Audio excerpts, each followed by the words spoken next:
Tá gravando? Olá, olá pessoal, todo mundo bem? Saudações. Espero que todo mundo esteja bem com essa tela aqui bem psicodélica, né? Olha só o mouse aqui. Aqui o PowerPoint que a gente vai ver agora.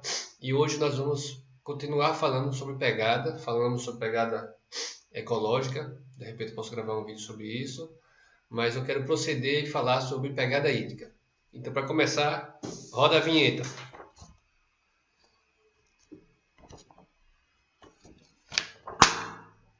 Vinheta rodou. A gente começa aqui falando e mostrando e se perguntando: Terra, enquanto planeta, o nosso planeta Terra, ele na verdade é o planeta Água, né? 70% do planeta ele é coberto por água. E eu me pergunto e eu pergunto a vocês: o que é que nós temos aqui que em seu processo de manufaturamento, né, no seu processo de confecção, não usou água? Tudo usou água. A gente espreme o planeta em busca de água de forma quase que predatória, não é isso? E essa busca por água, ela vai em dois sentidos. A gente quer água limpa e joga água suja na água limpa. E essa água limpa que recebe água suja, ela tem que de algum modo diluir essa carga de água suja, para que a vida ali dentro permaneça viável. Então, já agora eu já jogo um primeiro desafio a vocês. Eu quero que vocês estudem um pouquinho sobre dois fenômenos: o fenômeno da eutrofização e o fenômeno da autodepuração.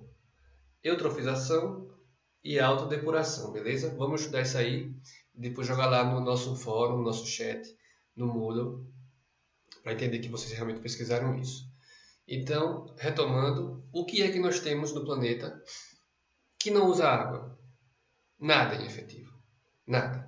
A gente espreme o planeta nessa busca por água. O que acontece, e aí isso também se desdobra em outro conteúdo, que desse planeta, cujo 70% é água, mais de 98% dessa água é água salgada.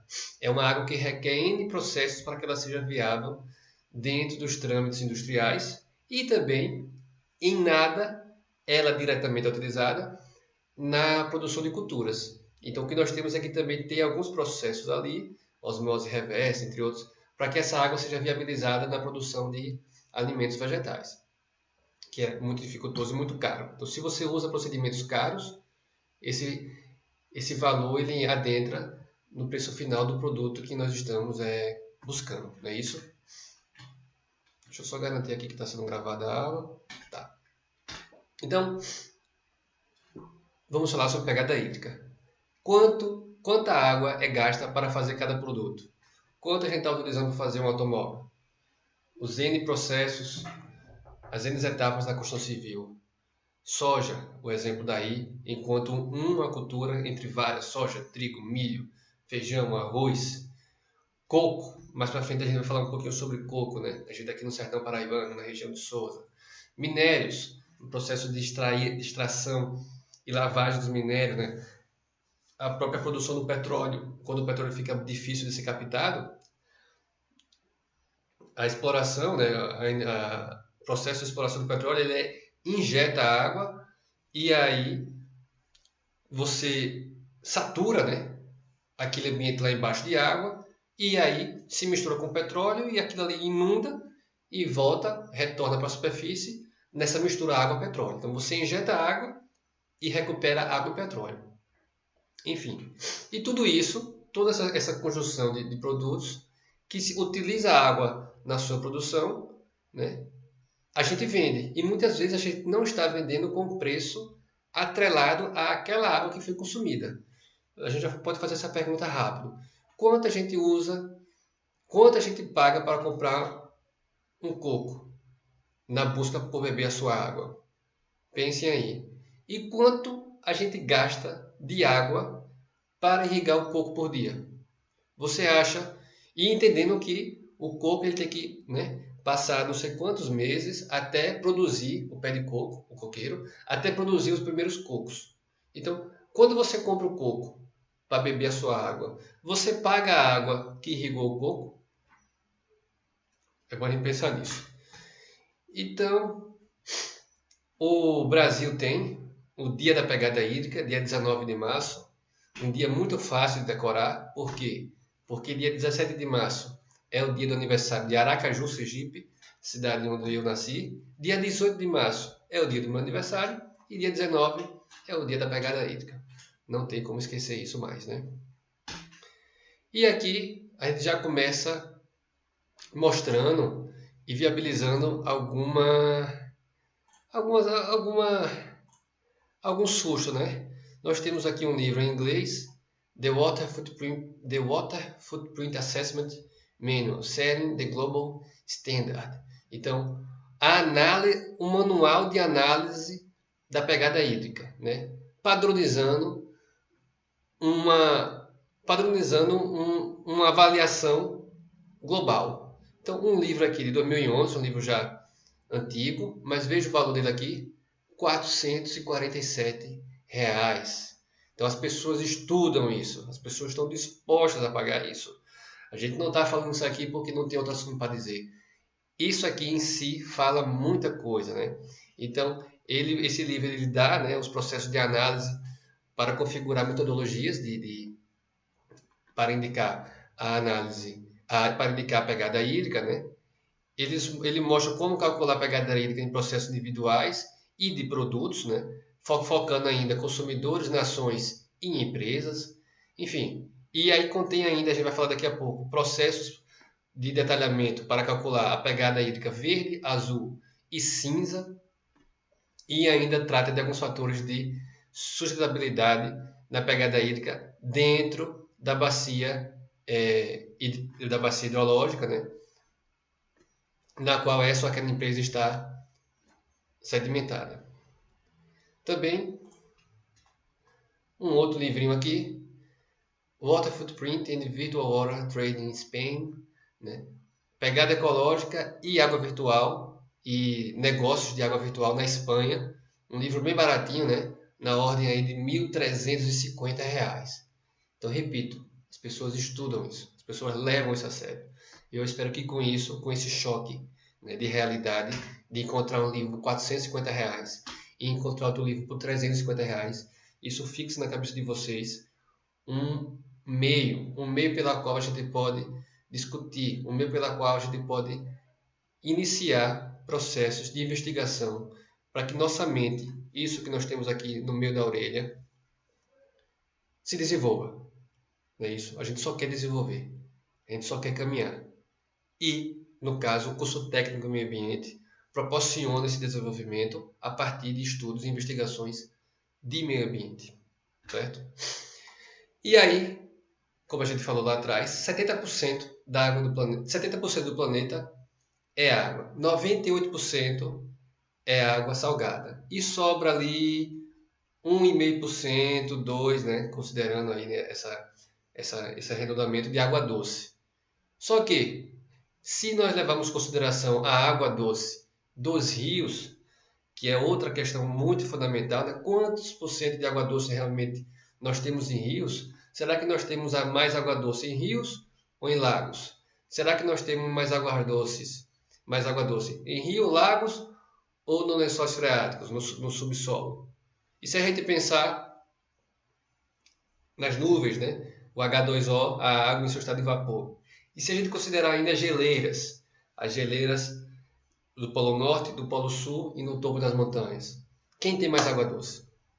Outra atividade aí para vocês poderem ir, para vocês não terem medo de enfrentar o Google, né, nosso grande amigo. Mas bom, nesse caso aqui, nós temos a ideia de água doce nos rios e mostra que o nosso país, o Brasil, tem 13,20% da água doce em rios do mundo. Mas vamos falar aqui também da gente.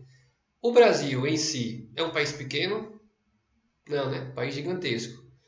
É legal a gente olhar para o Brasil e olhar esse valor.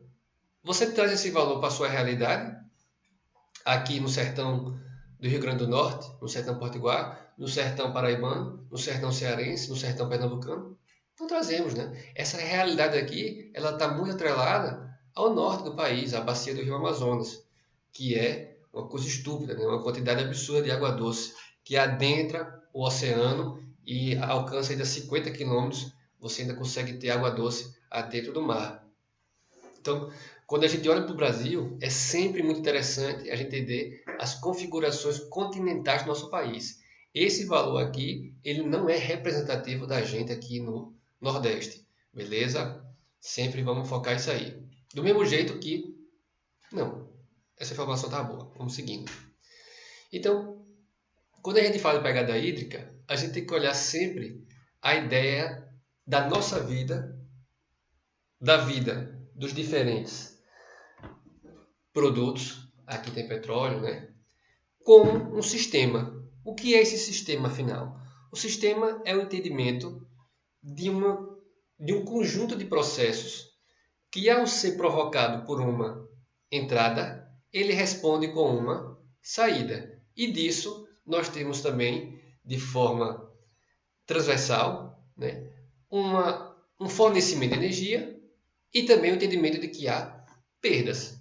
Mas a gente poderia muito bem ignorar essa parte de energia e perdas e entender esse sistema como uma entrada e ao passo que nós temos uma entrada, nós geramos uma saída. Nós temos nosso sistema respiratório. Entra ar, em especial nós buscamos o oxigênio para que nosso sistema respiratório ele faça essas trocas gasosas aqui ao nível de pulmão e saia CO2. Não é isso? Entra ar, sai CO2. Então, quando a gente pensa, por exemplo, no sistema de produção de culturas, nós temos o sistema produtivo dessa ou daquela cultura, em que lá dentro nós queremos manejar o solo, adubar o solo, para cuidar de pragas, né? E tudo mais. Então, vai entrar adubo, vai entrar os nutrientes, vai entrar água. Isso no sistema ele vai ser manuseado de alguma forma, dividindo as fileiras dos vegetais, etc, etc. O sistema de colheita, o sistema de produção, de emprego das pessoas, de emprego de máquinas, e aí nós temos aí a concepção da energia, né? Essas pessoas elas têm que se alimentar, senão elas não conseguem trabalhar. Se você emprega máquinas, essas máquinas têm que ter combustível, senão elas não conseguem andar. No meio disso tudo, você vai ter perdas. A gente não consegue trabalhar 100%. Então, eita, nós temos que trabalhar 8 horas. Espera aí, mas ali eu sentei, ali eu me descansei e tal. Então, você tem perda, né? Isso a gente pode encarar como perda. Perda enquanto eficiência da transformação do trabalho em produto, né?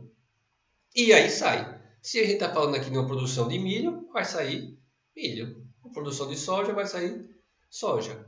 Então, nessa ideia de sistema aqui, nós podemos olhar o sistema produtivo de produtos e nosso sistema pessoal. Se a gente olha a pessoa aí, a gente está falando, por exemplo, da pegada ecológica, não é isso? Mas a ideia de sistema, ela é genérica. A gente está falando do sistema único de saúde, está falando do sistema agroflorestal, que nós temos o curso de agroecologia.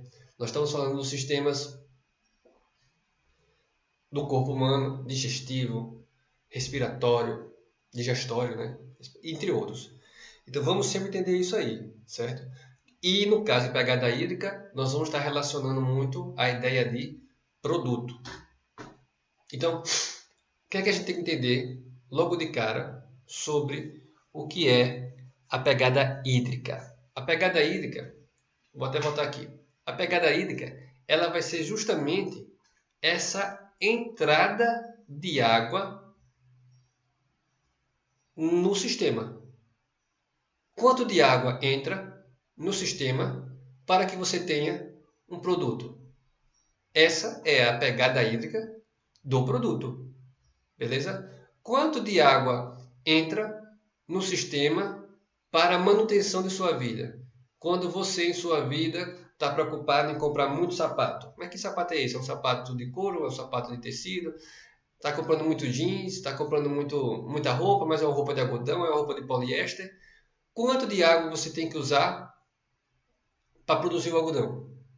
E o poliéster, que é um material plástico, né? Então, petróleo. Então, quanto de água está sendo usada para essa produção?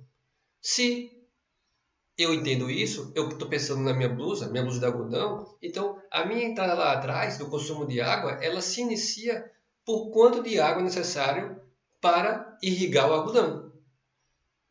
Se eu estou preocupado com o meu sistema na produção de um computador, plástico, petróleo, né? Então, né? Então, começa lá atrás. Quanto de água eu usei para extrair o petróleo?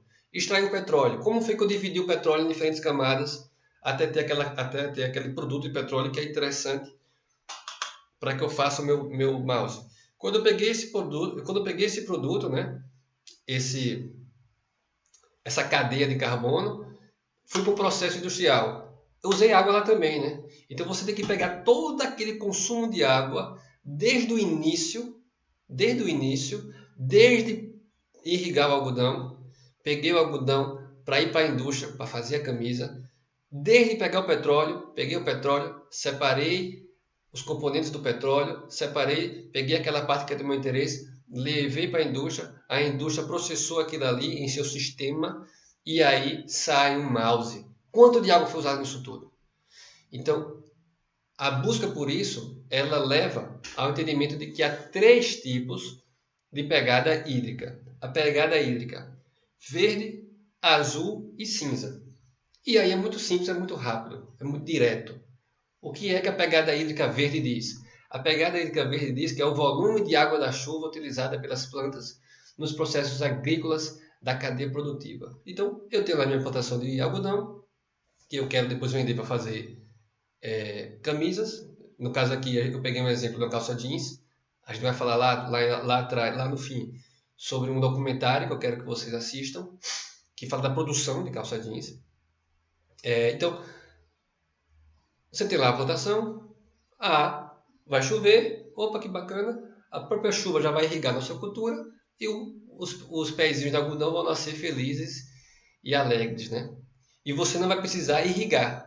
Quando você precisa irrigar, você precisa tirar a água de algum lugar, que é justamente a pegada hídrica azul, o volume extraído das fontes de água doce, de superfície ou subterrânea, ou seja, dos rios, dos lagos, das lagoas ou dos lençóis freáticos, ao longo da cadeia produtiva e que não são devolvidas para as mesmas fontes de captação. Então você retira a água do rio, essa água vai para um processo industrial e quando essa água sai do processo industrial, ela vai passar para a cadeia de esgoto, né? Tratamento de esgoto, e vai muito possivelmente para outro rio. No mínimo, para outro trecho desse mesmo rio. Mais à frente, muitas vezes. A gente tem o costume de termos o rio aqui, ele vem aqui, né?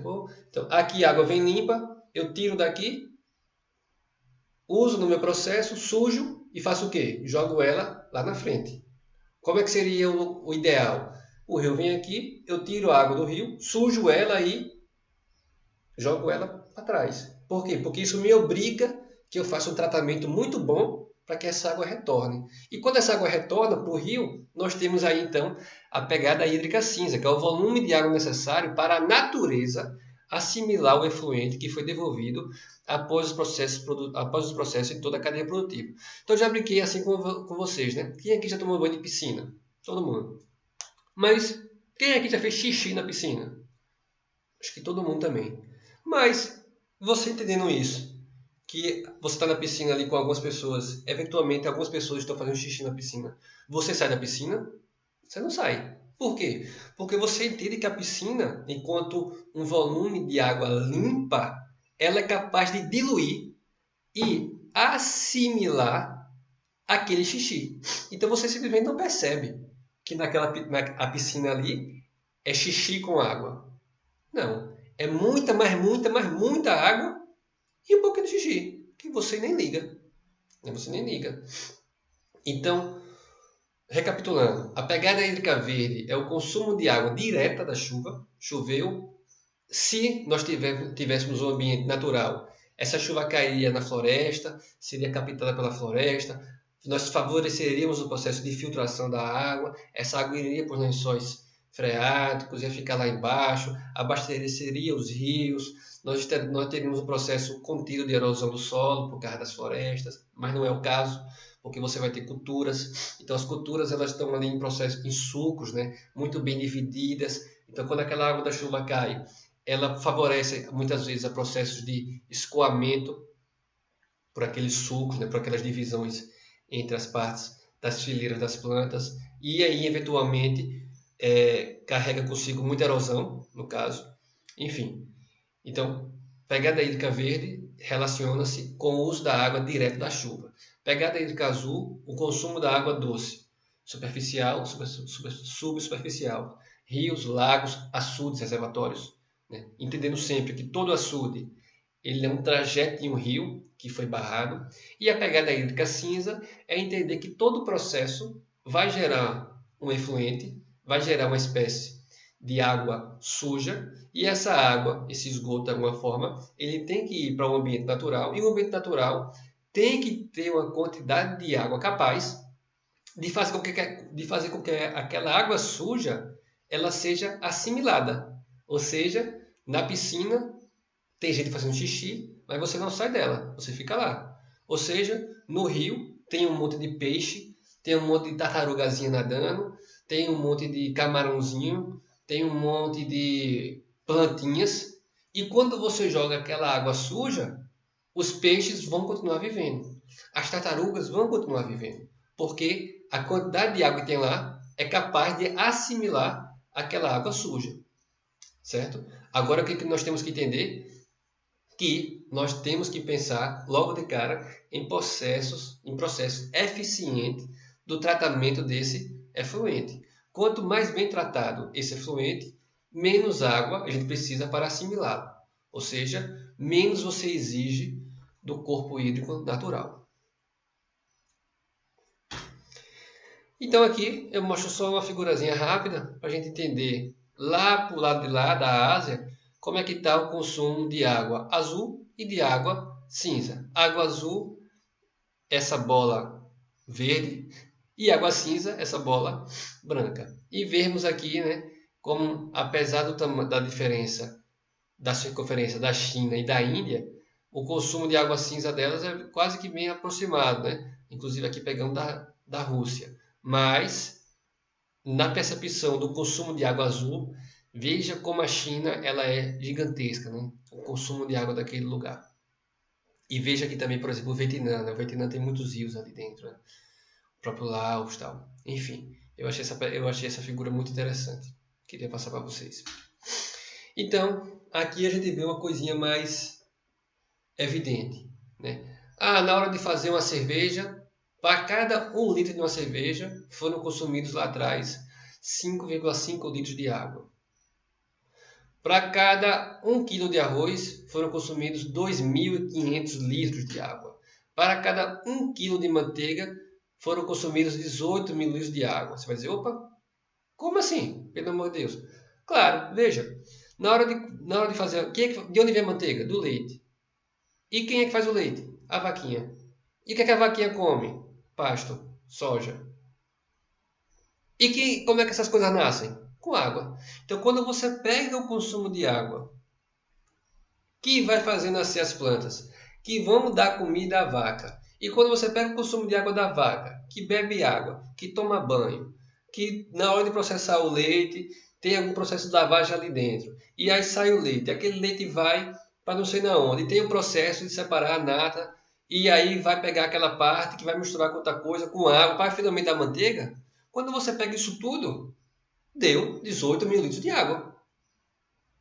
Beleza? Olha aqui, do lado aqui. 1 kg de leite, 712 litros de água. Queijo, 5.280 litros de água. De onde vem a manteiga e o queijo? Do leite. Então, nada mais justo do que a manteiga e leite consuma mais água do que o próprio leite.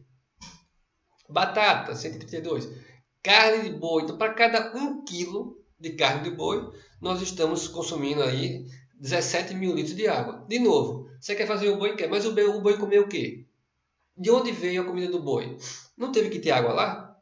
O boi, quando nasceu, não teve que consumir água? Não tomou um banho? Na hora de matar o boi, não teve um processo de limpeza? Nesse processo de limpeza, não se usou água?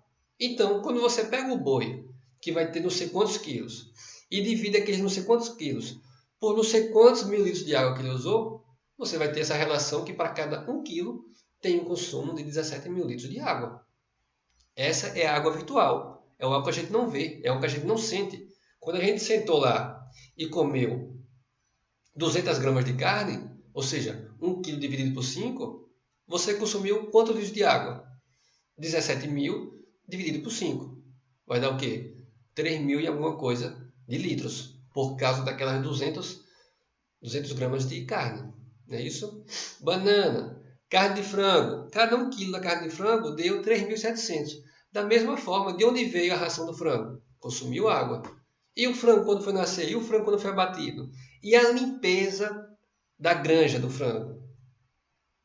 Tudo isso conta.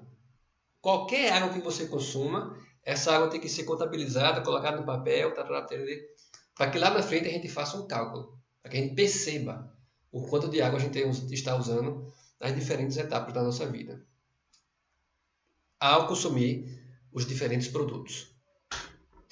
E aí, tem esse exemplo aqui que eu achei legal, da calça jeans. Então, quer fazer uma calça jeans? Quer. É com algodão? É. Peraí, então, para produzir o algodão, foi necessário cerca de 4.250 litros de água. Desses, 50% foi a pegada hídrica verde, provinda da água da chuva. 2% foi uma pegada hídrica azul. Então, parou de chover um instantinho ali, o cara pegamos água um pouquinho dos rios, dos açudes. E 48% de pegada cinza, ou seja, em algum momento lá, há um efluente no processo de plantio do algodão que retorna para o corpo hídrico e essa água ela precisa ser diluída no meio ambiente natural. E esse tem o processo de tecelagem, quando você transforma o algodão em fio, através de processos industriais, né, do sistema industrial. E aí, pronto, nós vamos usar 4% de pegada azul, ou seja, nós consumimos água limpa, transformamos o algodão em fio, mas isso aí vai ter um rejeito, uma produção de efluente na ordem de 96% de água, em que o corpo hídrico tem que ter uma capacidade para que essa água aqui, esse xixi, não torne a piscina inviável. Então, você tem que ter uma quantidade de água no rio que receba essa água da indústria. Agora, lá na frente, a gente vai ver o quê? Em outro momento a gente pode ver isso, na verdade. Tem o rio, mas esse rio vai para onde? Esse rio vai para outra cidade. E se lá na frente tiver um açude? E se lá na frente a gente quiser pegar água para mandar para a cidade? Como é que fica? Se muito dessa água desse rio está sendo usada para diluir o efluente da indústria têxtil. Então a gente nunca, pessoal, pode pensar isoladamente. Ah, eu estou vendo aqui a indústria têxtil, certo? Está produzindo um efluente, tá? Está jogando um efluente na rede de esgoto. Tá. Tá jogando um efluente nos rios. Está assim. Mas e como é que fica o rio nesse sentido? O rio que quer dar água para um monte de gente. Né? O rio que quer os peixes viverem ali dentro também, inclusive. Né? Bom, e aí você tem outro processo, né? Confecção, lavanderia, corte e costura, que de novo vai usar muita água de efluentes. Você vai ter o processo da venda daqueles jeans. E aí o que é que ele diz aqui nesse caso? Que o consumidor ele vai chegar a usar 460 litros de água ao longo do uso do jeans, ao longo do momento, ao longo da vida útil dos jeans. Até que você diga, não consigo mais usar esse jeans. Vou doar, o que deveria continuar o processo, né? A cadeia segue. Você não vai queimar os jeans muitas vezes, né? Você vai continuar usando. E aí sim, no processo de lavagem dos jeans, da água que chega nas nossas casas, a gente vai estar falando sempre de água azul, da pegada azul, não é isso? No nosso caso aqui, de água de açudes. E aqui, pessoal, é o que eu chamo de uma figurinha feliz. Vamos ver aqui a pegada do boi. Como eu acabei de dizer, um boi vive em média 3 anos. Em 3 anos, o boi consome 1.300 kg de cereais, como trigo, aveia, cevada. Os cereais consomem água em sua produção. Os bois também consomem 7.200 quilos de pastagem em 3 anos. Essas pastagens precisam de água para crescer. Então, 7.200 quilos de pastagens e 1.300 quilos de cereais. O boi bebe água para viver. O recurso natural ainda é usado para a higiene do animal, como eu falei, para limpar o boi. E quando ele é abatido, cada boi vai gerar em média aí 200 quilos, em média 200 quilos de água. Vai gerar em média 200 quilos de carne. Quando você pega isso tudo, o volume de água consumido no ciclo produtivo do boi, e divide por cada quilo de carne, a gente chega aos 17.000 litros de água por quilo. Uma figurinha bem feliz.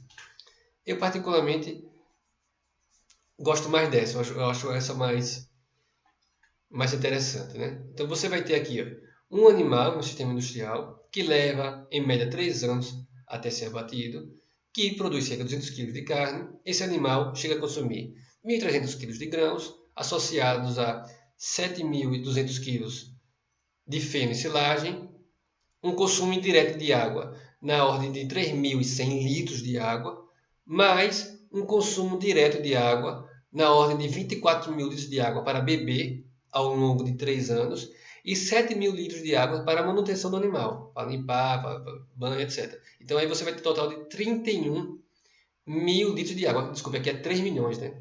Aqui é 3 milhões e 100 mil litros de água.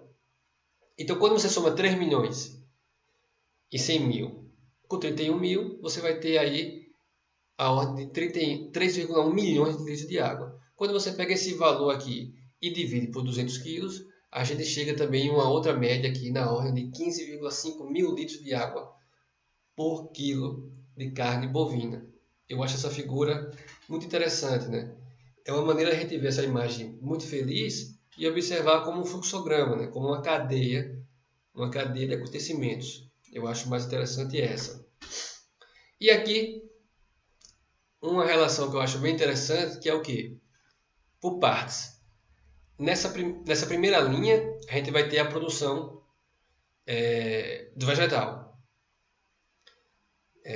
Café, feijão, sorgo, coco, semente de girassol, arroz, e tem algumas plantas aqui que eu não sei o nome, milho, trigo, tal, cana. E aqui embaixo você vai ter a pegada hídrica. Aqui em marrom você vai ter a produção em milhões de toneladas por ano da cultura. E aqui embaixo você vai ter o consumo de água. O que acontece?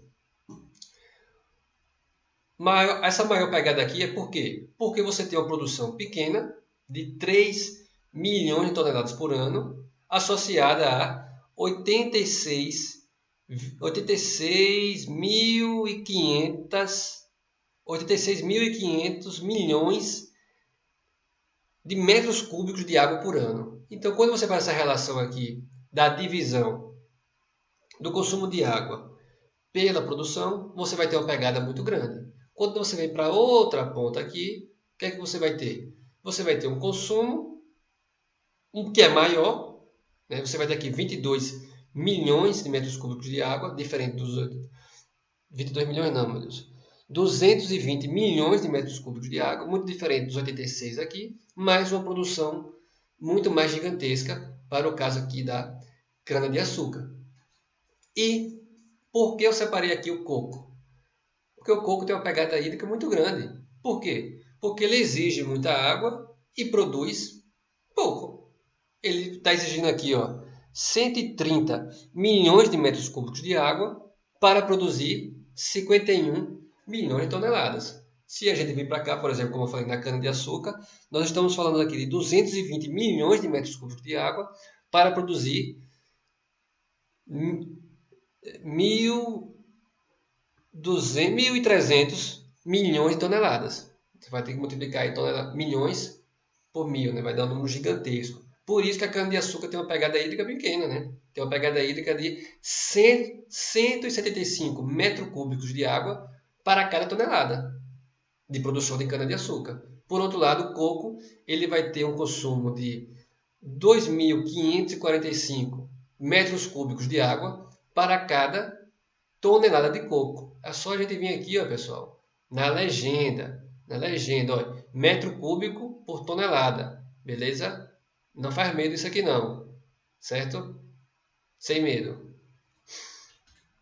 E aí, a gente chega no Brasil. De novo, aqui a carne, né? Todo mundo sempre se assusta com a carne. Mas mostrar o quê? Cada brasileiro chega a consumir 5.600 litros de água por dia. Associado em quê? Associado a esse consumo indireto, como também, claro, ao consumo direto. Às vezes que você vai escovar os dentes, toma banho, dá descarga, etc, etc. Né? E aí a gente vai ter uma série de produtos ali. Ah, você tomou café? Tomou. Foi uma xícara? Foi. Foi embora 140 litros. Né? Você comeu um pão? Comeu. Foi embora 40 litros. Ah, eu comprei um carro? Comprei. Um carro utilizou 144 mil litros de água. Eu uso esse carro ao longo de 20 anos, eu divido esse consumo de 20 anos por dia, né? 20 anos tem cada ano tem 365 dias. Eu multiplico 20 vezes 365 dias e divido por esse valor e aí você vai ter essa média por dia, não é isso? Não faz medo. Multiplicar e dividir. Comprei o computador. O computador tem 31,5 mil litros de água. Usou. Eu uso o computador por 4 anos. 4 anos vezes 365 e aí eu tenho divido por ali e tenho esse valor da, da média por dia do consumo de água, né? Simples.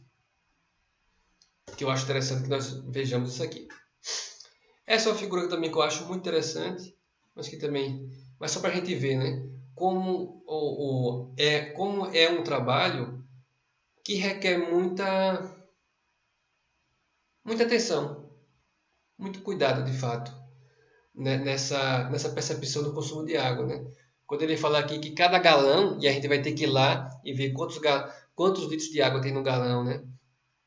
E aí ele vai dividir entre a água de pegada hídrica verde e a de pegada hídrica azul, associada às diferentes produções de cultura, né? E atividades, como tomar um banho, ele fala aqui, tomar um banho com água forte, tomar um banho com água no fio de água, né? Porque veja, muitas vezes realmente a gente faz isso, a gente abre o chuveiro no máximo. Mas para quê? Abre o chuveiro menos, vai se lavar do mesmo jeito. Não tem pressa não. E aí, sabe quantos litros de água são necessários para produzir a calça jeans que você veste? Vou deixar um link de uma reportagem e desse documentário para que vocês assistam e tenham essa relação geral e final. Final não, é sempre parcial, né? Para que a gente sempre possa continuar e ir melhorando. Como eu disse, tem um livro lá de R$ 1.300. Será que vai ser aqui a gente conversando que vai fazer um conhecimento que um livro de R$ 1.300 dá? Não, né? Nunca, né? Jamais. Então, vou deixar esse documentário para que vocês vejam e entendam um pouquinho sobre a pegada hídrica associada à produção de jeans, que é justamente esse link aqui, a moda pela água. Eu vou mandar e esse aqui é o documentário. Também achei muito interessante essa reportagem aqui, feita pela EBC, esqueci agora o que significa, que é um órgão do governo, e aí ele fala da água invisível, né, que é muito interessante e muito didático.